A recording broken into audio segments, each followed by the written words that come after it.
Salut à toutes, salut à tous, bienvenue sur videonoob.fr. Dans ce tutoriel concernant les partitions de Windows, que ce soit Vista ou Seven, ça fonctionne de la même manière, je vous propose qu'on voit ensemble trois choses. La première, c'est qu'on essaie de comprendre un peu ce principe de partition, c'est quoi une partition, et puis on va essayer de créer deux partitions en plus, de diviser notre disque dur en trois, une partition système qui est déjà là, qui prend toute la place. On va essayer de créer deux partitions supplémentaires, une qui permettrait éventuellement de sauvegarder des données, si un jour on avait à formater Windows, ce serait bien qu'on ne perde pas tout, et une seconde partition, enfin une troisième au total, qui nous permettrait peut-être un petit peu plus tard d'utiliser, d'installer un Linux, par exemple Linux Ubuntu, je compte m'y pencher d'ici peu sur Vidéonoob. Alors, c'est parti, ça se trouve où une partition? Eh bien, si vous allez dans votre démarrer ici ordinateur, vous allez voir ici le nombre de disques durs disponibles. Alors, il y a deux types de médias qui s'affichent ici. D'abord, les disques durs physiques, c'est-à-dire les vrais boîtiers de disques durs. Si vous avez un disque dur externe branché, ça vous en rajoutera un, par exemple. On en aurait deux ici, disque local C puis mon disque externe. Mais on peut tout à fait, sur un disque dur physique, sur un vrai disque dur, faire des coupes, c'est-à-dire le partager en différents morceaux qu'on appelle des partitions. Voilà, je peux pas faire plus simple, je pense. Donc là, l'objectif, on a un seul gros disque dur, enfin un seul disque dur physique de 40 Go. 40 Go, c'est tout petit, hein, c'est pas gros, mais de 40 Go. Et ce qu'on aimerait faire, c'est avoir trois parties. Alors on va voir comment on peut procéder. Pour ça, c'est toujours le menu démarrer ici, panneau de configuration. Puis on va dans système et sécurité. Et en bas, tout en bas, on clique sur outils d'administration. Puis on fait un double clic sur gestion de l'ordinateur. L'application se lance et puis on peut accéder sur la gauche ici dans le menu stockage à un sous-menu gestion des disques.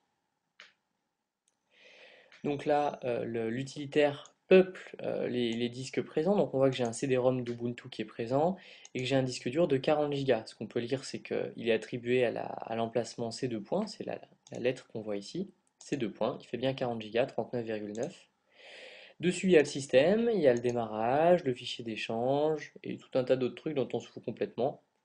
Ce qu'on va faire dans un premier temps, c'est le réduire au maximum et voir l'espace qu'on peut obtenir pour d'autres partitions. Donc pour réduire la taille d'une partition, parce que là il y a une seule partition sur un seul disque dur, on veut plusieurs partitions, donc on va réduire celle présente. Un clic droit dessus, réduire le volume. On patiente le temps que l'utilitaire calcule l'espace qu'il est capable de libérer sur cette partition. Ce ne sera pas forcément tout l'espace disponible, ça dépend de beaucoup d'autres choses. Là, on voit qu'on peut libérer 19 480 mégas, c'est-à-dire à peu près 50% de l'espace du disque. Hein. Donc on peut libérer une vingtaine de gigas, on ne peut pas faire plus. On pourrait vouloir libérer moins si on voulait faire par exemple qu'une seule partition de 5 gigas par exemple. Alors si on voulait faire, allez, de 4 gigas, si on voulait faire une seule partition supplémentaire de 4 gigas, on réduirait juste de 4096 mégas, ça va en 1024. On cliquerait sur réduire, on patienterait un petit peu. Là, je le fais pour de vrai, hein, il n'y a pas de tricherie. Donc, à savoir que quand vous touchez aux partitions, je vous conseille quand même vivement d'avoir sauvegardé vos données avant. Hein. C'est pas un truc qu'il faut faire comme ça sur un coup de tête. Ça fonctionne, normalement, il n'y a pas de souci. Il faut bien quitter toutes les applications avant. Mais si la table des partitions tombe, alors vous risquez vraiment de perdre l'intégralité du contenu de votre disque dur.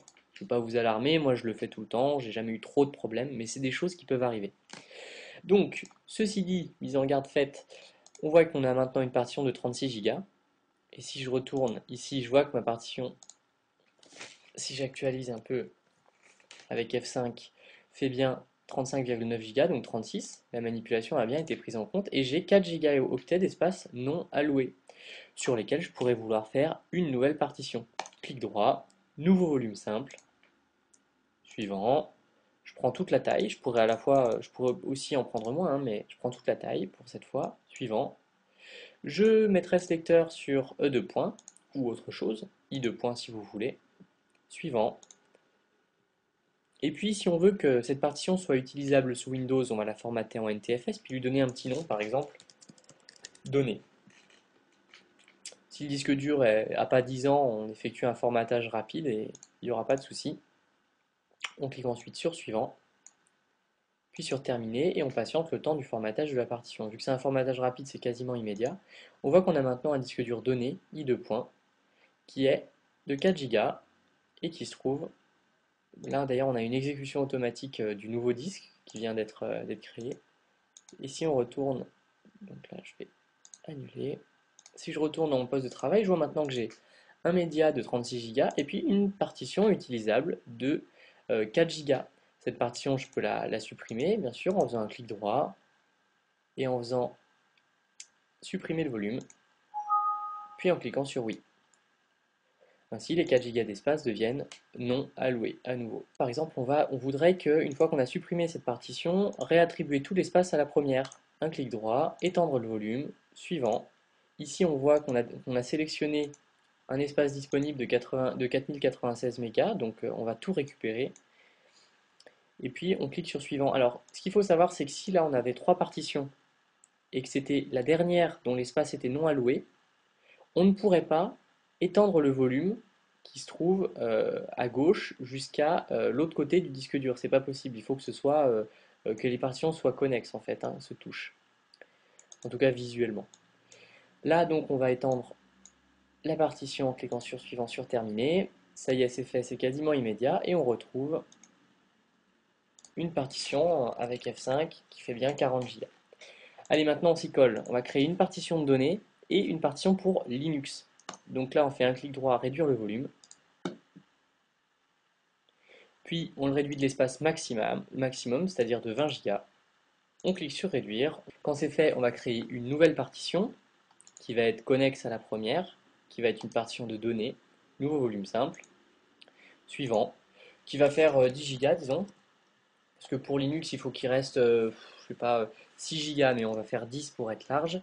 Donc 10 480, même moins de 6 Go, ça suffirait. Mais là, on va faire une partition de données de 10 Go, donc 10 480 mégas. Suivant, on lui attribue la lettre E. Suivant, on fait un formatage rapide et on l'appelle données. On fait ensuite suivant, terminé, on attend que ça se passe. Elle va apparaître dans notre poste de travail, ou même directement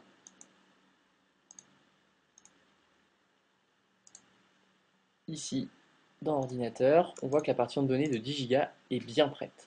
On ne va pas toucher à l'espace non alloué, on va le laisser comme ça et on s'en occupera uniquement une fois qu'on sera dans l'utilitaire d'installation de Linux Ubuntu. C'est ce que je vous propose de voir très bientôt sur videonoob.fr. A bientôt!